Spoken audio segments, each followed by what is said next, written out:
anytime black people gather, we are met with tear gas, rubber bullets. We are beaten with batons, told to move back. And then to witness a group of people violently storm the U.S. Capitol with little police resistance. It was sort of the tale of two Americas. As a pro-Trump mob stormed the U.S. Capitol in an attempt to overturn the presidential election, many black Americans called out double standards in policing, patriotism, and protest. When I was watching everything, I was just, oh my God, if that was us, we would have been murdered. Let's look at the police response. No one can tell me that if had been a group of Black Lives Matter protesting yesterday, they wouldn't have been treated very, very differently than the mob of thugs that stormed the Capitol. And it is unacceptable, totally unacceptable. After the death of George Floyd, nearly 5,000 National Guardsmen and 1,600 active duty troops were sent to D.C. to defend the city and were placed close to where protesters had been expected. This time, it was different. No riot police, no National Guard on the steps, and the police that were there were not enough. Just educate yourself on the history of this country, and you will realize that it's totally about race.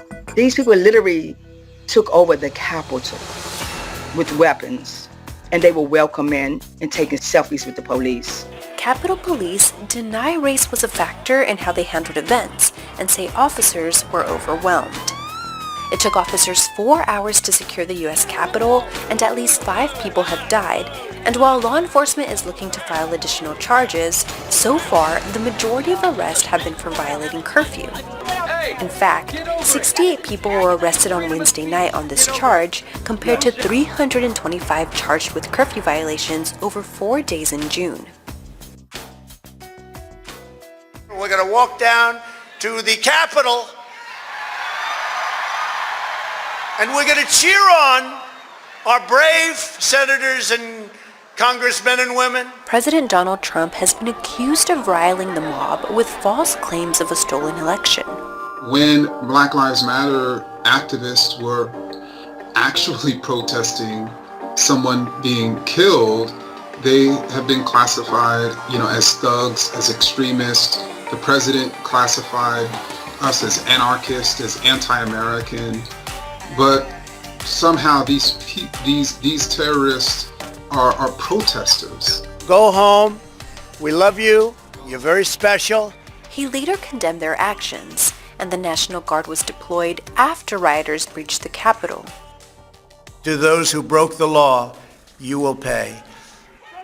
But for some, it was too little too late. The very reason why the police showed extreme restraint and even was unprepared for these white domestic terrorists are some of the same reasons why the police refuse to show restraint in too many cases and end up killing Black people. I'm like, yo, this is America. And it's the America that we literally trying to dismantle. And so when we say defund the police, this is what we are talking about, that they don't keep us safe.